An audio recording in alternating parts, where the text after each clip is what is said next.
Hey guys! Welcome back to my channel, and for today's video, magluluto ako ng gourmet tuyo.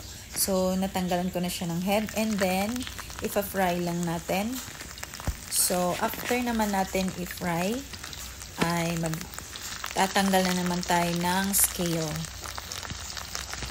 So, ayun na guys, natanggalan na natin ng kaliskis lahat. Then, next steps. So, ito na yung mga ingredients natin guys. So, gumagamit ako dito ng dalawang klase ng oil, olive oil and cooking oil kasi mahal yung olive. So, pinaghalo ko na lang silang dalawa. So, ilalagay natin lahat dyan, yung garlic, onion. Naglagay din ako dyan ng konting turmeric.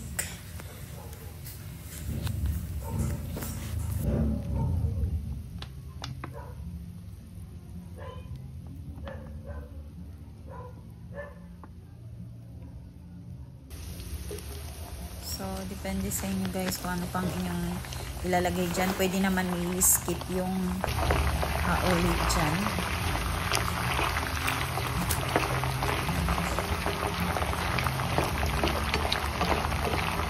Hanggang sa maluto ang carrots at saka yung olives. And bago natin ilagay ang ating tuyo or dried fish.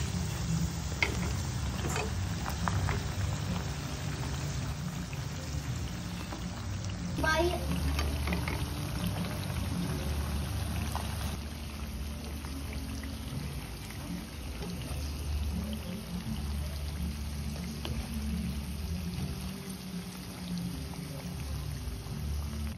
Ako dyan ng cayenne pepper, paprika, then black pepper, then siling labuyo,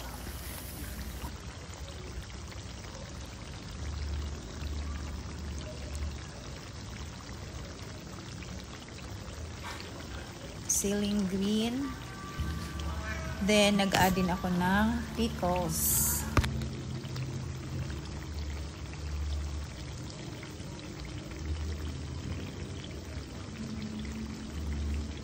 Simmer lang natin guys ng mga ilang minuto hanggang sa parang ma-absorb na yung oil ng ating tuyo.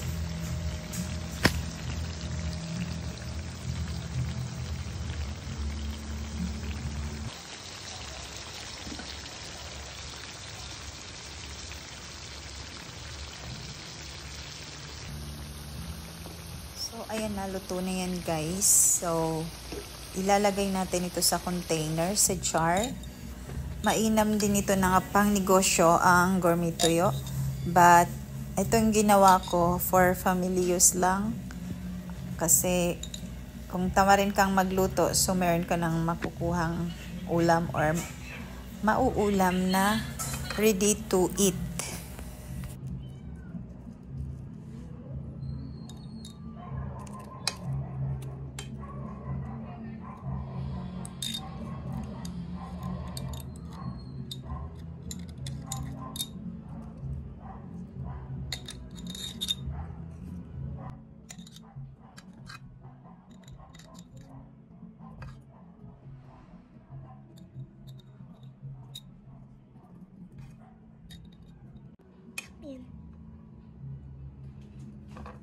Kasi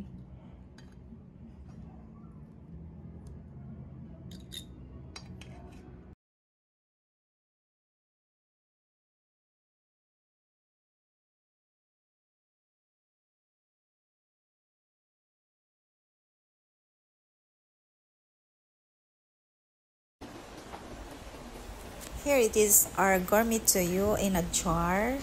So, pwede mo siyang i-store in a month or more than a month.